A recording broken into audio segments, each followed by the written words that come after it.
nobody, I think, in 1994, certainly not me, predicted what would come to pass. And I think, in fact, if anybody had predicted it, they would have needed to have been immediately institutionalized.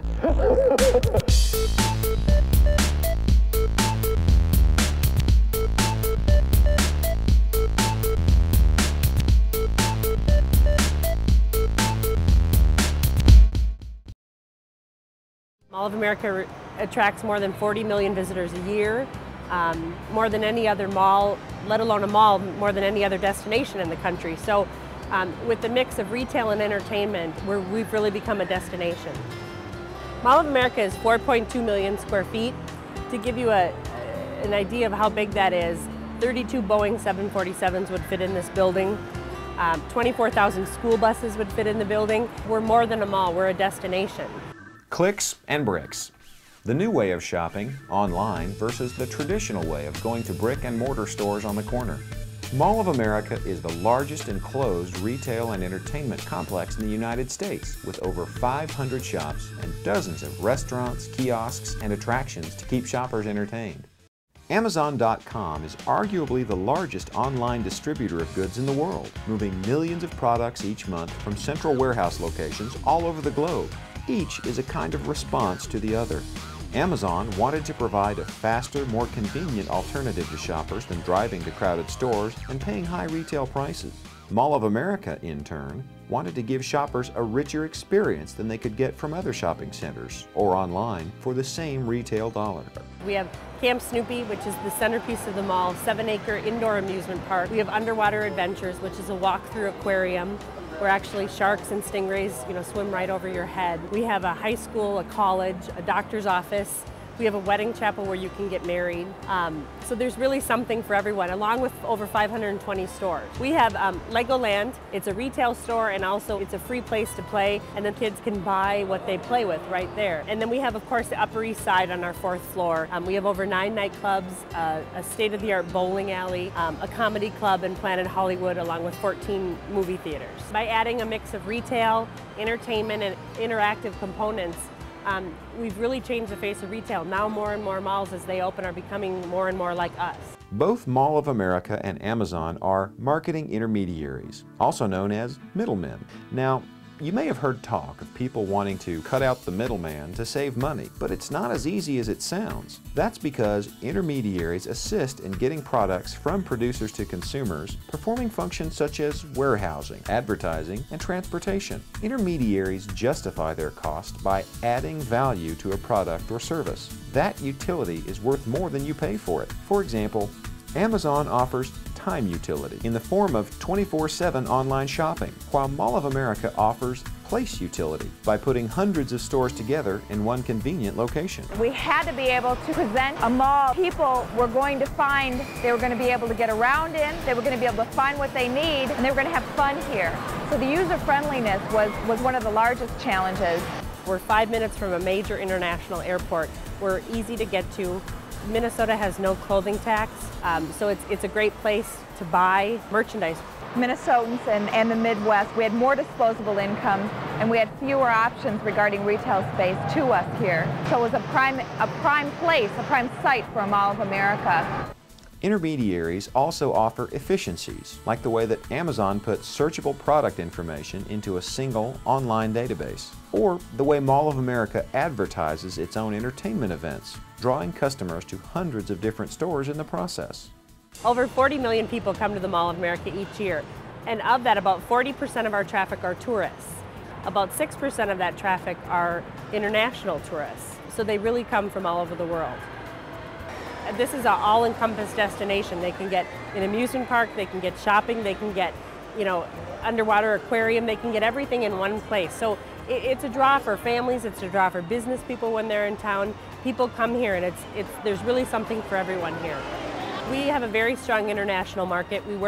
We travel the world, working with tour operators from Japan to Europe. Our partner, Northwest Airlines, through our tourism efforts, we travel the world and work with tour operators to bring tourists to the mall, making Mall of America an easy place and a great place to visit. Amazon has a business-to-business relationship with manufacturers and wholesalers, or companies that sell finished goods to intermediaries, who, in turn, distribute the product to consumers. Such businesses provide the internet giant with the millions of products it sells each year. Mall of America simply hosts retailers, or stores that sell directly to consumers, and adds value to the experience, providing services like advertising and entertainment to draw new customers. I think what we've learned since 1992 is we need to keep the mall fresh and exciting. We're constantly, looking at what attracts people and adding to that. We're adding new stores along with events. We've learned that Mall of America is not only a mall, but people come here for events. We hold over 350 events a year, and everywhere from Garth Brooks to Sarah Ferguson to NSYNC. We've built a house here. All the events really encompass what we are.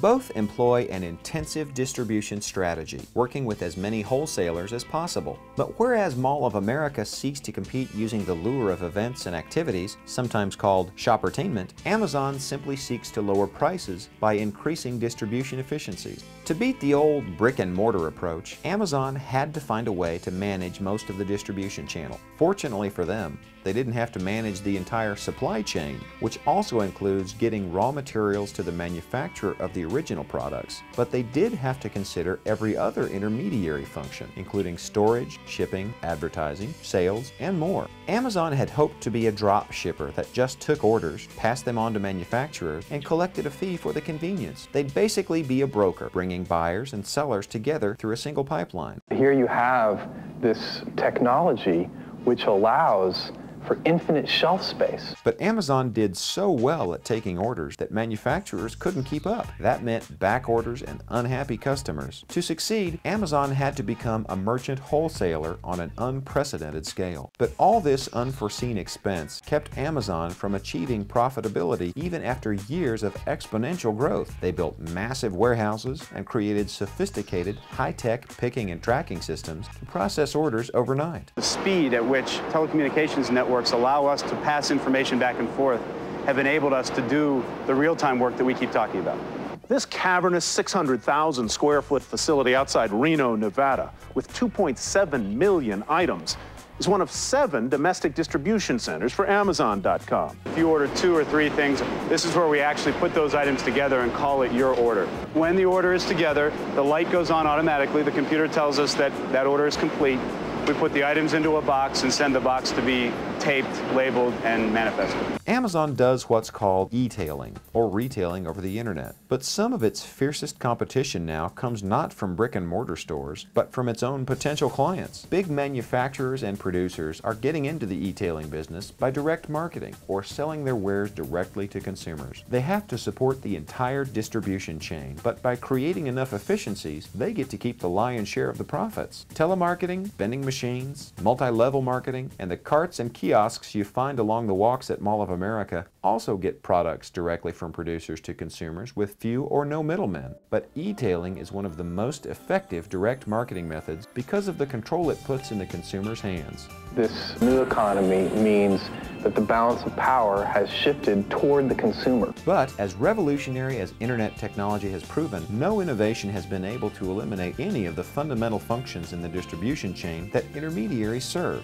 For that reason, there are always new ways for old ideas to remain competitive. It's not likely that Amazon.com will ever replace a Mall of America, or that a Mall of America will command so much market share that it will block innovations like Amazon from breaking in. Yet, the landscape of retail selling is likely to look far different in the future than it does today. We haven't even begun to see the far-reaching implications. If you look at the automobile, nobody predicted that that would create suburbs. If you look at the jet plane, nobody predicted that that would create globalization.